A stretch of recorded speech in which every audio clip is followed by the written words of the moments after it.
PM Narendra Modi 3 दिन के Australia दौरे पर हैं। वहां द्विपक्षीय वार्ता के दौरान पीएम मोदी ने ऑस्ट्रेलिया के मंदिरों में हो रही तोड़फोड़ का मुद्दा उठाया। पीएम मोदी ने कहा कि मंदिरों पर हमला करने वालों के एक्शन या विचारों को स्वीकार नहीं किया जाएगा। उन्होंने कहा कि इस तरह के तत्व भारत और ऑस्ट्रेलिया के बीच संबंधों को खतरे में डाल सकते हैं। इस द्विपक्षीय वार्ता में पीएम मोदी के साथ ऑस्ट्रेलिया के प्रधानमंत्री मौजूद थे। पीएम अल्बानीज ने मोदी को भरोसा दिया कि आगे से इस तरह की घटनाओं और उनको अंजाम देने वालों के खिलाफ सख्त कार्रवाई की जाएगी। सिडनी में हुई इस मीटिंग से जुड़ी जानकारी खुद पीएम मोदी ने मीडिया के सामने दी। पीएम अल्बानीज ने मामले पर कहा कि ऑस्ट्रेलिया एक बहुसांस्कृतिक देश है और हम लोगों के विश्वास का सम्मान करते हैं। दरअसल पिछले कुछ महीनों में ऑस्ट्रेलिया में इस तरह की घटनाएं बढ़ी हैं। इस साल हुए विवादों पर नजर डालें तो 12 जनवरी को मेलबोर्न में स्वामी नारायण मंदिर पर हमला किया गया। मंदिर की दीवारों पर खालिस्तान के समर्थन में नारे लिखे गए। वहीं 16 जनवरी को विक्टोरिया के कैरम टाउन्स में श्री शिव विष्णु मंदिर में तोड़फोड़ की गई। वहीं 23 जनवरी को मेलबोर्न के अल्बर्ट पार्क में इस्कॉन मंदिर की दीवारों पर हिंदुस्तान मुर्दाबाद के नारे लिखे गए।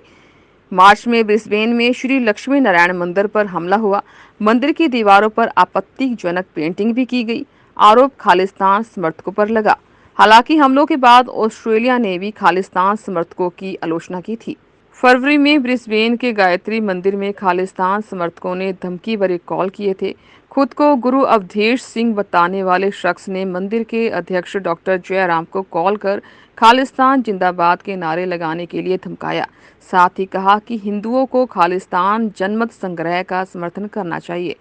29 जनवरी को खालिस्तान समर्थकों ने मेलबोर्न में खालिस्तान के लिए जनमत संग्रह करवाने की घोषणा की थी। इसका कुछ भारतीयों ने विरोध भी किया था। विरोध करने पर तिरंगा लिए भारतीयों की खालिस्तान समर्थकों ने पिटाई तक भी कर दी थी। ऑस्ट्रेलिया में मंदिरों पर होने वाले हमलों और अलगाववादी तत्वों की गतिविधियों के संबंध में हमने पहले भी बात की थी और आज भी हमने बात की है।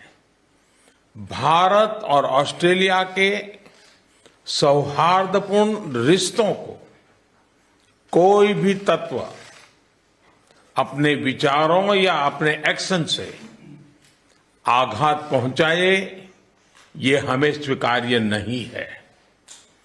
प्रधानमंत्री अल्बनीजी ने इस संदर्भ में जो कदम उठाए हैं, मैं इसके लिए उनको धन्यवाद देता हूं। साथ ही उन्होंने मुझे एक बार फिर आश्वस्त किया है कि वो ऐसे तत्वों के विरुद्ध सख्त एक्शन लेते रहेंगे। Friends, Prime Minister Albanese and I have in the past discussed the issue of attack on temples in Australia and activities of separatist elements.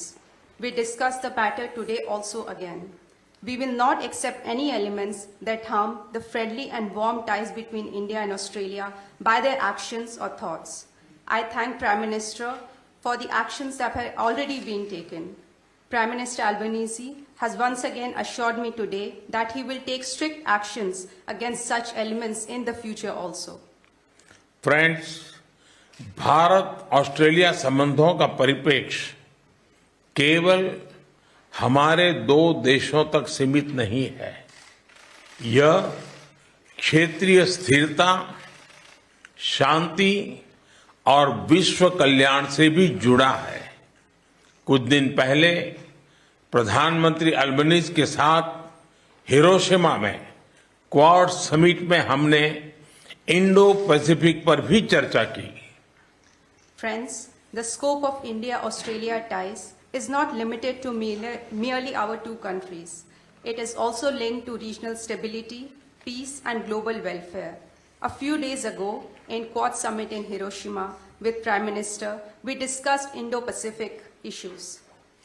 Bharat Australia सहयोग ग्लोबल साउथ की प्रगति में भी लाभकारी हो सकते हैं।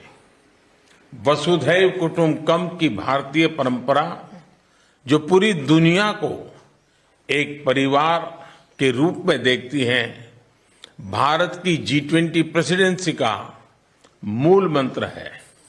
G20 में हमारे इनिशिएटिव्स पर ऑस्ट्रेलिया के समर्थन के लिए मैं प्रधानमंत्री अल्बनीजी का हृदय से धन्यवाद देता हूं। India-Australia cooperation can be beneficial for the growth of Global South also.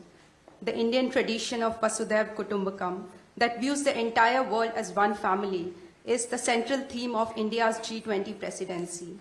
I thank Prime Minister Albanese from the bottom of my heart for Australia's cooperation for our G20 initiatives. Friends, इस साल भारत में होने वाले cricket world cup के लिए मैं प्रधानमंत्री Albanese और सभी ऑस्ट्रेलियाई क्रिकेट फैंस को भारत आने के लिए आमंत्रित करता हूं। उस समय आपको क्रिकेट के साथ साथ दिवाली की चमक और धूमधाम भी देखने को मिलेगी। Friends, I invite Prime Minister Albanese and all Australian cricket fans to India for the Cricket World Cup this year.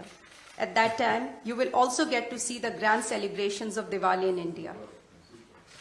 Excellency, इस साल सितंबर में G20 समिट के लिए आपका फिर से भारत में स्वागत करने के लिए मैं बहुत ही उत्साहित हूं। एक बार फिर आपका बहुत बहुत धन्यवाद। Excellency, I'm excited to welcome you again in India for the G20 summit in September this year. Once again, thank you very much. Thank you.